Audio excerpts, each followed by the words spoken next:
Við höfum sagt skilið við Vestmannaeyjar eftir frábæra heimsókn og höldum áfram ferð okkar austur land.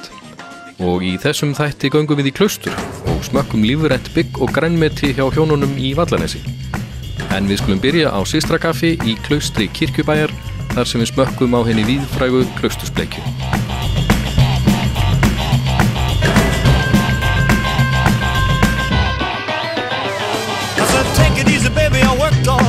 My feet feel just like lead.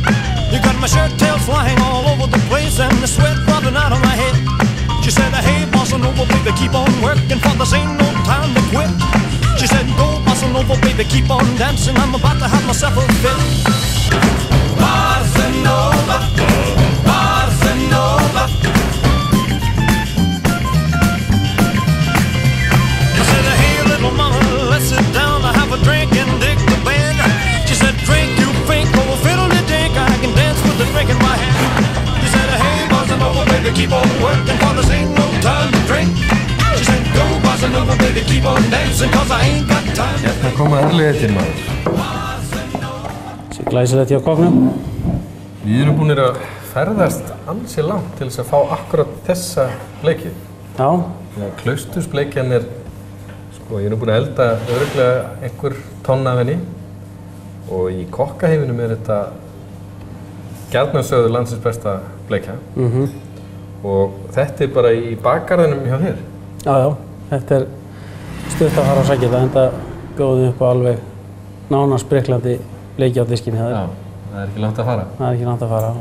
Svo var ég líka að skoða matseli hérna áðan og það rak ég augun í plokkfisk og gæs. Já. Hér nú mikið gæsaskiptir í örugglega. Jú, það mikið skotu að gæsa hérna. Ferðu sjálfur? Já. Stund að gæsa hérna sjálfur og þetta stutt að fara í gæsa hérna.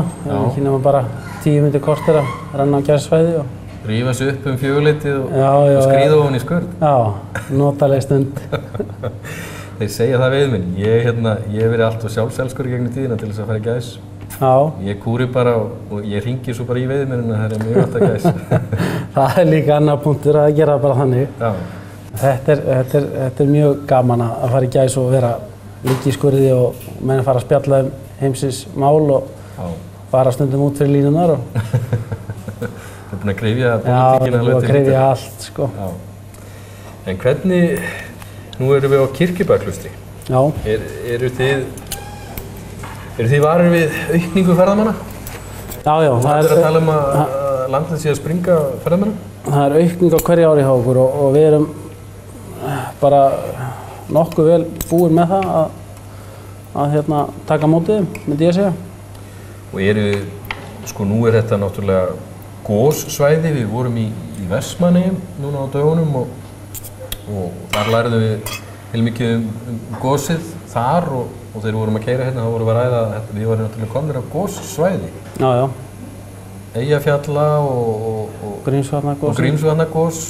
Hvernig var að vera staddur í miðju, þetta voru bara hamfarir. Já, þetta voru hamfarir og virkilega sko, eins og ég segi, þetta var gaman að upplifa þetta en maður vill ekkert upplifa þetta aftur. Nei. Þetta er svona eitthvað sem maður var búin að heyra sögur af myrkrinu og drunganum af þessu og þetta er eitthvað sem sko, við viljum alls ekki missa af en ekki upplifa aftur. Það voru óhugnilegt? Já, óhugnilegt en jafn gaman líka. Það var líka gaman meðan á þessu stóð. En auðvitað náttúrulega mismunandi hvernig fólk tekur á því en þegar maður er hinga í miðjunni á þessu þá einhvern veginn bara gleymir maður öllu öðru og maður einblínir bara á þetta að koma sér út úr þessu ástandi og manni tókst það og bara öllum. En þú ert ekki bara vert hérna Systrakaffi, þú rekur líka skálan hérna við þjóðveginn. Já. Og svo var hvíslaði mér að þú værir slökkvilistjórinn á svæðinu. Já. Það hefur nú verið eitt og eitt verk sem að beið þín í þessum hamförum sem að riði hérna yfir. Já, það var hellingsvinna. Það var töluvert að gera í þrifum eftir Grímsvatnagossið. Það var virkilega mikið sem þetta þrífa.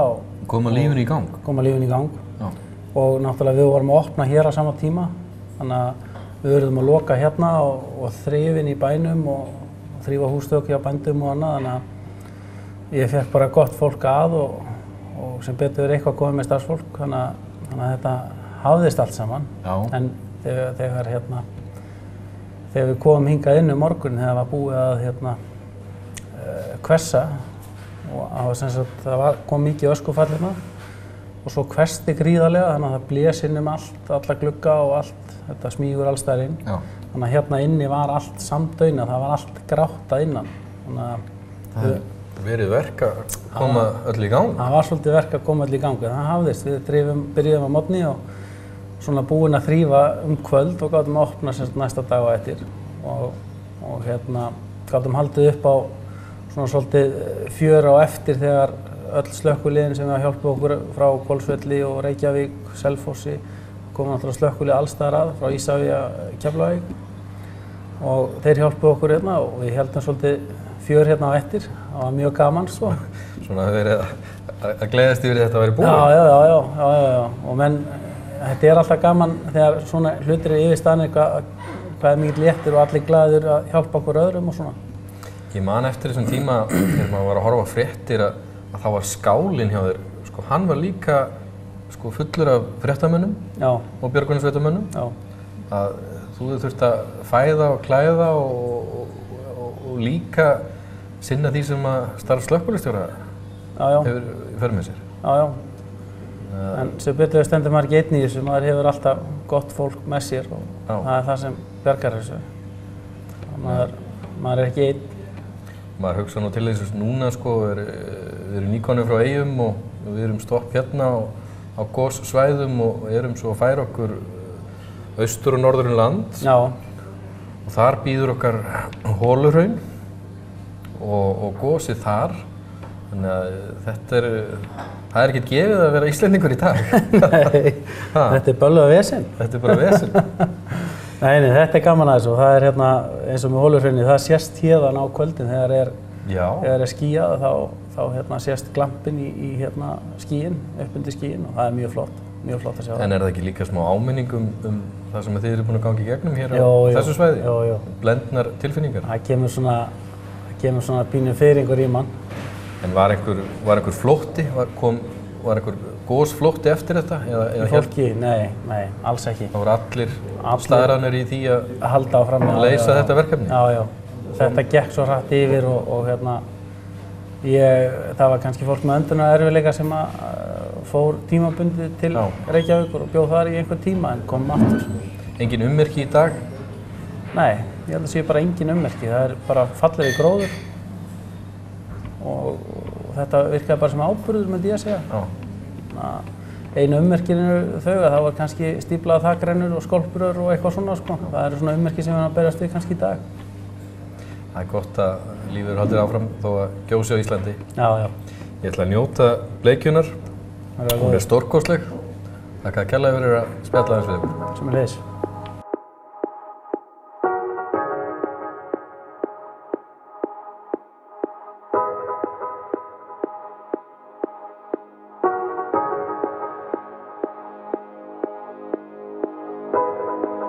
Frá Kirkjubæjarklaustri höldum við áfram austur og ekki var hægt að láta fegurð og mikilfengleika Jökulsárlóns framhjá sér fara og taka upp myndavélarnar, rétt eins og hinir túristarnir.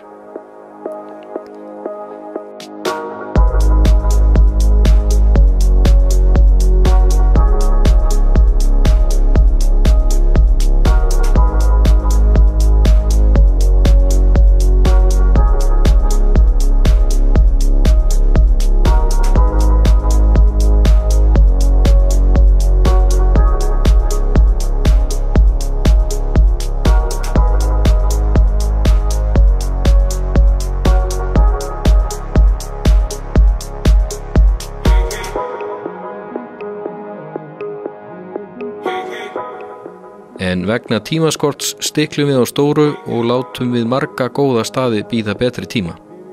En næsta stopp okkar er Móðir jörð í Vallanesi á Fljótsdalshéraði, þar sem hjónin Eymundur og Eygló stunda lífræna ræktun á korni og grænmeti, sem og framleiðslu á hollustu og sælkervörum.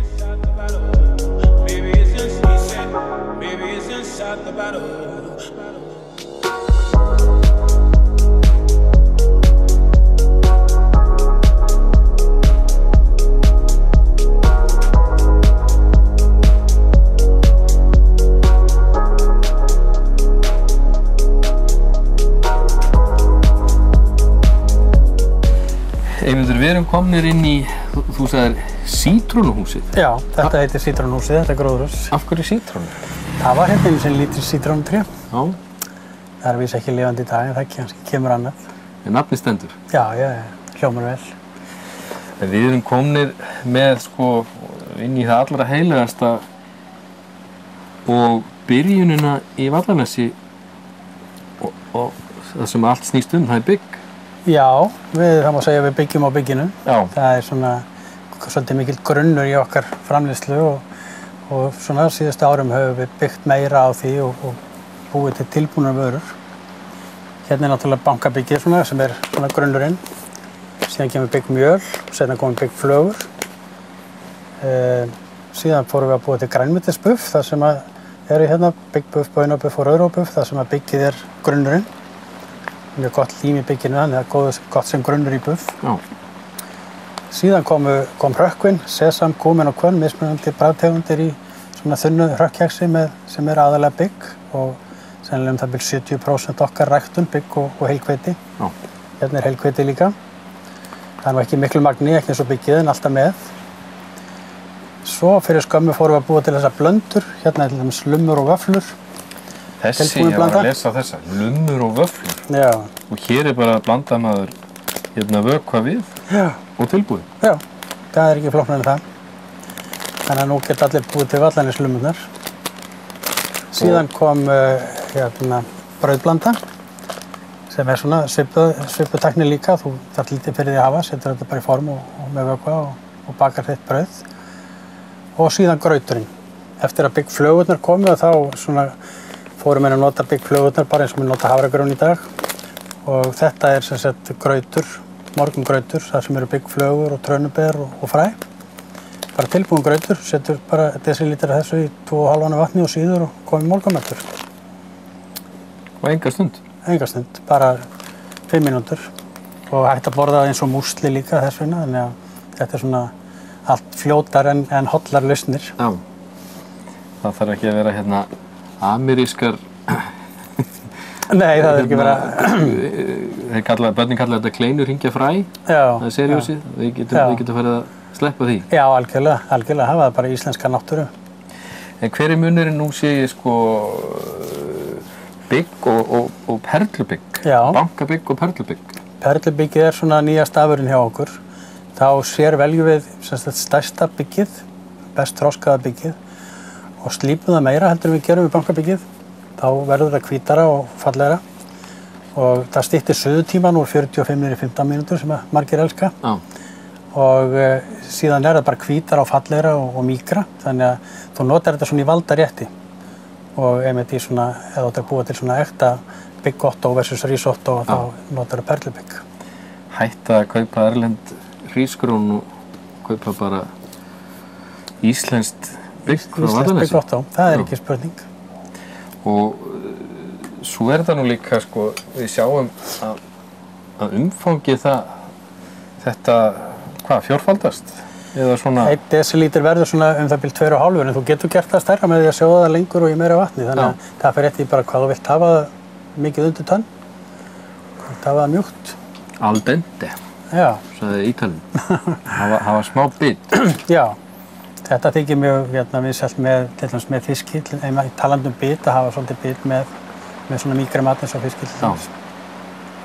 En hvað er mikið undir? Hvað ertu að þreska mikið? Svona... Við erum að rækta korn á rúmlega 50 hekturum, 54 hekturum. Það geta verið svona 150 tonn eitthvað liðs. Þannig að við erum alltaf bara að svara vaxandi eftirspurn og vaxandi áhuga hjá okkur sjálfum að búa til framleiða eitthvað úr þessu hráefni. Það er náttúrulega svona aðallinn hjá okkur líka að framleiða vörur úr okkar hráefni en ekki einhverju sem er aðkeypt. Já. Allt lífrænt ræktað. Lífrænt ræktað og íslenskt, þannig að það er náttúrulega að gera fyrir okkur og aðra Íslendinga að nýta íslenska náttúru eins og við getum í þess að vera að flytja þetta allt inn í krukkum og dollum. En eru við Íslendingar kannski svolítið, ég segi ekki latir, eða eru við svolítið feinir við að pröfa ræktun og gera hlutina sjálfur? Við höfum verið svolítið fyrir það að flytja allt inn. Það hefur verið það hingað til, en hins vegar er þetta aukast gífurlega mikið, bara allan hringinn í kringum landið að menn eru að fullvinna sínar vörur og búa til eitthvað sniðugt úr þeim. Já. Þannig að, og það náttúrulega bara virkilega mikil þörf á því að minnka innflutning svo framalega sem við getum búið til góðar og frambærilegar vörur. Já. En svo sá ég þegar ég var að koma hérna heima bænum að þú ert nú, það meira á túnum heldur en bara bygg. Hvað vorum við að horfa á hérna? Já, þið komum hérna fyrst að rúgakri, sem haust- eða vetrarrúgur, sem geti borið á haust á næsta ári, eða borið fræjum næsta ári.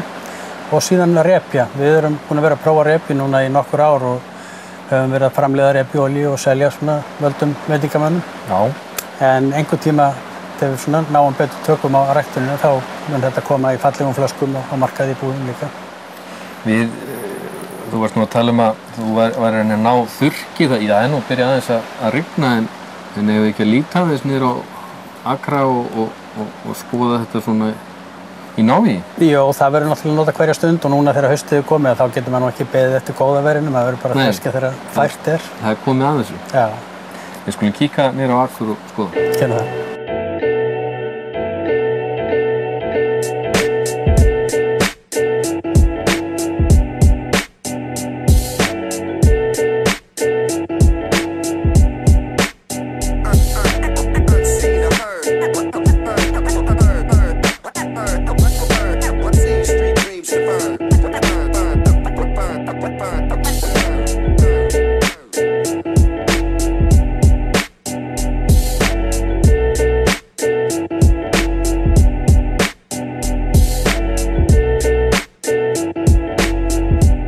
Eftir að hafa skoðað uppskeruna með Eymundi settumst við aftur niður í sítrónuhúsinu með konu hans Eygló og ræddum nýja vörulínu. Eygló, við náðum að trufla aðeins úr pökkurinni. Þú varst að pakka í næstu sendingar eða hvað? Já, við erum bara stöðugt að Það er nóg að gera? Já, það er bara ágætt að gera. Litlu fyrirtæki. En það er nú heldur betur búið að bæta í vörulínuna, það er ekki bara byggið, heldur erum við, núna, hvert erum við komin hérna? Hvað erum við með? Já, nú erum við bara að beita ýmsum aðferðum við að koma grænkálinu eða grænmetinu og öllu þessu hráefni í fullunar afurðir. Og þessi vörulína hérna er búin að vera í nokkur ár á markaði. Þetta er svona piklað grænmeti. Þannig erum við að vinna með rótargrænmeti sem við þekkjum svona gulrófur og rauðrófur og slikt og gerum sem sagt tjötni eða meðlætisrétti. Þarna er búið að sjóða grænmeti saman með kryddum og lauk og ediki og slíku og úrverða þessir réttir sem eru svona fyrir mér eiginlega meðlæti með mat og svo auðvitað má setja þetta á osta og keks og svoleiðis. Rauðrófugló, gulrófugló eru rófur, döðlur og aprikósur. Og svo förum við hérna ólíka leiðir með rauðrófunum. Já, svolítið sætur hérna. Já, þetta verður svona típist tjötni, svona ekta svona kryddsultu áferð. Við Íslendingar viljum alltaf hafa allt svolítið sætt, við talum ekki með ostum. Já. Og svo hrökkvanum. Akkurat. Er það ekki frábær þrenna? Já. Tjötni, hrökkvi og góður ostur. Fullkomið, algjörlega. En svo var ég að lesa hérna, sýrt grænmeti.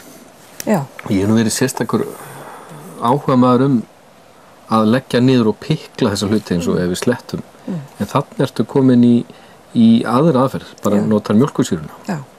Þarna erum við sennilega komin í elstu aðferð við að varðveita grænmeti sem til er. Þetta er aðferð sem hefur verið iðkuð í þúsundir ára, jafnvel. Og ýmsum heimslutum. Það er ekki bara í Þýskalandi sem er þekkt undir heitinu súrkál, heldur gerðu Asíubúar þetta á sínum tíma og gera enn. Það er mjög mikið sýrt grænmeti og kallað kimchi, það er með sojasósu og sterkum kryddum og svoleiðis. Austur-Evrópuþjóðir gera þetta mjög mikið. Miðjarðarhafsþjóðirnar eitthvað, þannig að í raun og veru liggum við svona hver heimsálfa hafi svona sína aðferð til að sýra. En það sem að gerist þarna, sem er munurinn þessari aðferð og annari, er að þarna er ekki nein matseld í gangi, sko. Það er engin matreiðsla og engin hitameðferð. Þannig að það er hægt að gera þetta með káli, káltegundum og rótargrænmeti og það er einungis bætt við salti sem er sem sagt virkaefnið í þessu. Það kallar fram mjólk- og sýrugerla og framkallast vökvi í kálinu sem að rótver grænmetið og býr til bara óviðjafnanlega hollustu. Þetta er eina vinnslu aðferðin sem að til dæmis varðveitur öll vítamín og steinefni í grænmetinu. Það tapast ekkert í ferlinu, heldur bætist jafnvel eitthvað við. Þetta er svakalega gott. Þetta er svona bragðgott og eins og segi, bara meðal fyrir meltinguna. En hvað tekur svona langan tíma? Þetta er svona mánuður sem þetta þarf að liggja í herbyggisýta í raun og veru eða í svona 15-20 gráðum og þá er þetta orðið fullgerjað. Setur maður ekki bara bygg og svona út á? Ég geri það mjög gjarnan nefnilega, býr til svona salat úr þessu sýrða. Bara byggsalat? Já, súrkálið.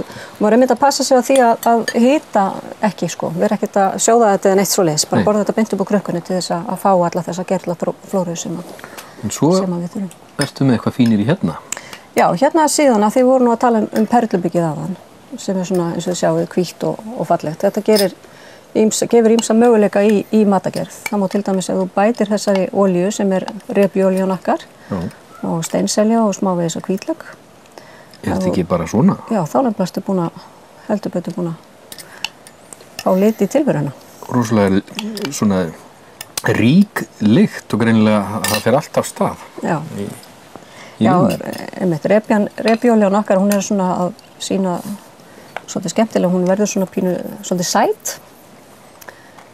En þarna þetta er orðið mjög skemmtilegt meðlæti bara með fiskréttum og ýmsum svona í fínni.